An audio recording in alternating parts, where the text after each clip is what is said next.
राष्ट्रपति का जो भाषण है वो देश में क्या सिचुएशन है, देश कहां जा रहा है, देश को क्या करना चाहिए, देश की पॉलिसीज क्या होनी चाहिए, foreign policy, China, Pakistan, global situation, इन चीजों के बारे में। अब उधर आपके एक मेंबर ने कहा कि हम देशभक्त नहीं हैं, तो मैं सिर्फ उसका जवाब देना चाहता हूं क्योंकि यहाँ पे नरवणे जी ने कहा है, नरवणे जी ने कहा है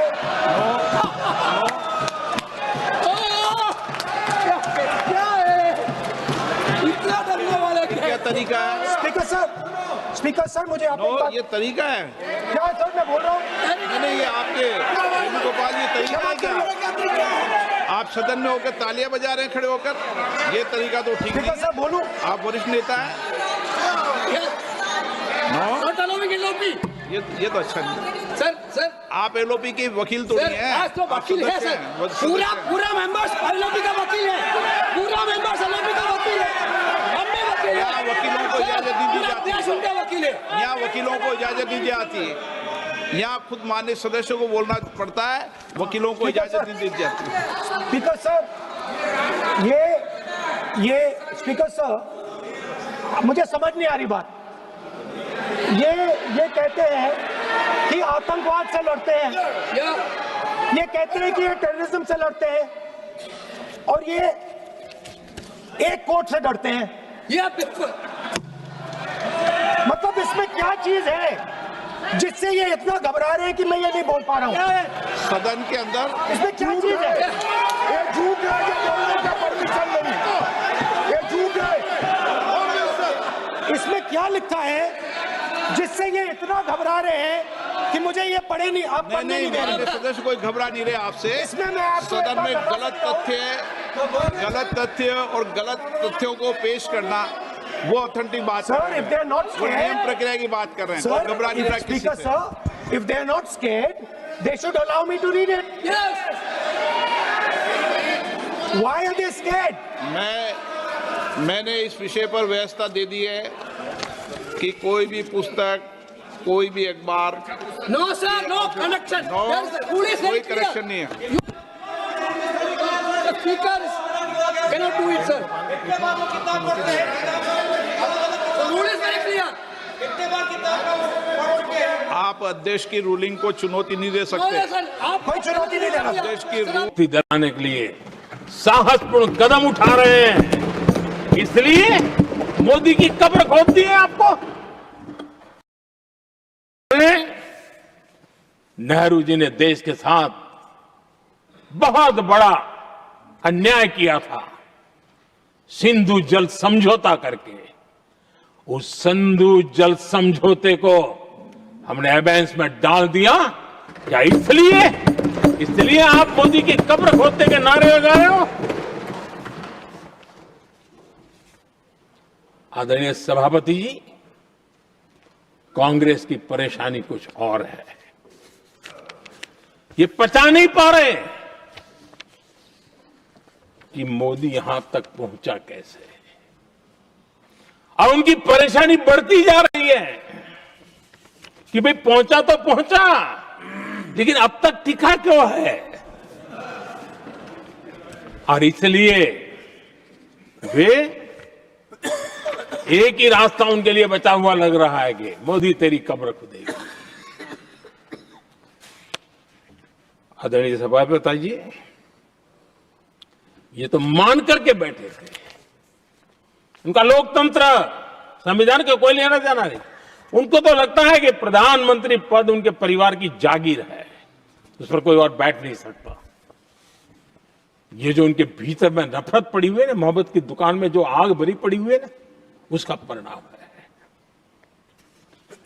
और इसीलिए कोई क्यों बैठा,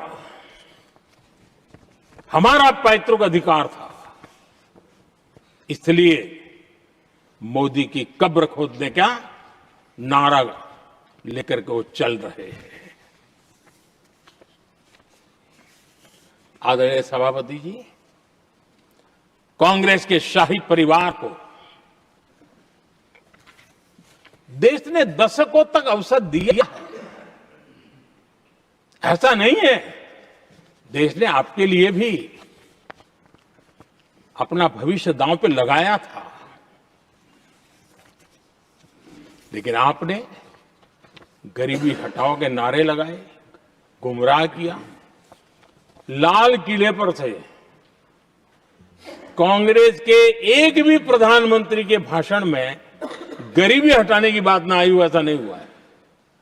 लेकिन किसी भी प्रधानमंत्री ने गरीबी हटाने के लिए क्या किया, वो एक बार भी नहीं आया। वो नारे से अधिक कुछ नहीं था उनका। और मोदी ने रास्ता अपनाया गरीब को एम्पावर करने का, गरीब को सशक्त करने का। और मेरे देश के गरीबों को मैं सलाम करता हूं। उन्होंने देश की योजनाओं को समझा, स्वीकारा और अपने सामर्थ्य को बढ़ाने के लिए प्रयास किया। मैं देश के गरीबों का गौरवगान करता हूं कि हमारी नीतियों पर भरोसा करके, हमारी नीयत पर भरोसा करके उन्होंने भी अपने आप को खपाने के लिए कोई कमी नहीं रखी। और 25 करोड़ मेरे गरीब परिवार के भाइयों ने गरीबी परास्त किया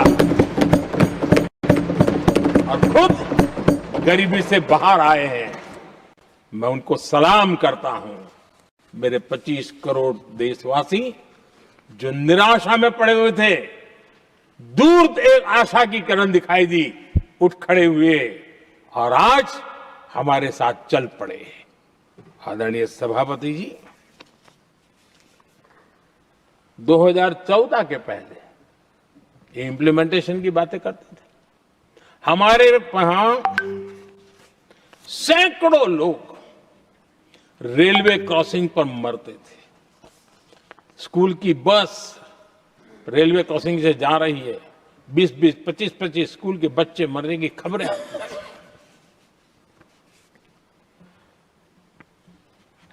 अनमैन्ड रेलवे क्रॉसिंग, वो इतना बड़ा काम नहीं था कि नहीं कर सकते थे। ये काम भी मुझे करना हुआ और हमने सारे अनमैन्ड क्रॉसिंग बंद कर दिए, लाखों लोगों की जिंदगी बचा ली।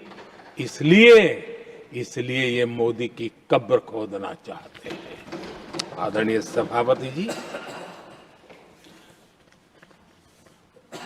2014 से पहले इस देश में 18,000 गांव ऐसे थे जिनको बिजली का मतलब पता नहीं था। बिजली का कोई तार होता है, कोई बल्ब होता है, कोई लट्टू जलता हुआ उसमें उजाला निकलता, पता नहीं था उनको। 18,000 गांव 2014 के बाद जब आपने हमें दायित्व देशवासियों ने दिया, उन 18,000 गांव जिन्होंने कभी बिजली का मुंह तक नहीं देखा था, बिजली का शब्द भी कान पे नहीं सुना था, उन गांवों में उजाला पहुंचाया। इसलिए इनको मोदी की कब्र खोदने के सिवाय अब कोई रास्ता नहीं दिख रहा है। आदरणीय सभापति जी, वो भी एक वक्त था जब देश में बार बार खबरें आती थी, मीडिया में हेडलाइन हुआ करती थी, सरहद की स्थिति के संबंध में बयान आते थे। गोला बारूद नहीं है, बुलेट प्रूफ जैकेट नहीं है, बर्फ के बीच खड़ा है, बर्फ में खड़े रहने के लिए जो जूते चाहिए वो जूते तक नहीं उसके पास। ये खबरें आती थी। हमने देश के जवानों के लिए खजाने खोल दिए। देश के जवानों को जो चाहिए वो देने की चल पड़े। और इसलिए वो चाहते कि अब तो कोई रास्ता बचा नहीं है, बस कब्र खुदेगी मोदी की। यही एक रास्ता उनके लिए बचा है। आदरणीय सभापति जी, एक बार उत्तर प्रदेश के वर्तमान मुख्यमंत्री जी ने सदन में भाषण करते करते वो रो पड़े थे। दिमागी बुखार के कारण बच्चे, अनगिनत बच्चे मर रहे थे। इनको कभी सूझा नहीं कि इस दिमागी बुखार से मुक्ति दिलाई जा सकती है। आदरणीय सभापति जी, आंख की बीमारी, ट्रकोमा, लोग परेशान होते थे, आंखें चली जाती थी और विज्ञान प्रगति कर चुका था, हो सकता था, वो नहीं कर सकते थे।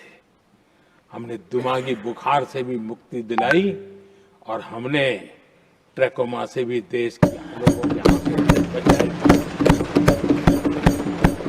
यही सफलताएं हैं, यही संवेदनशीलता है। समाज के लिए जीने मरने का यही संकल्प है। पल पल, तिल तिल समाज के लिए बिताना, घिसना, झलना, वो उनको परेशान कर रहा है। तब जाकर के मोदी तेरी कब्र खुदेगी, ये मंत्र लेकर के चल रहे हैं, ये सपने देख करके चल रहे हैं और बातें लोकतंत्र की करते हैं। मोहब्बत की दुकान के साइन बोर्ड लगाते हैं। क्या सार्वजनिक जीवन में ऐसी नफरत होती है? आदरणीय सभापति जी, इनकी सरकार रिमोट से चलती थी, मेरी सरकार भी रिमोट से चलती है। 140 करोड़ देशवासी मेरा रिमोट है।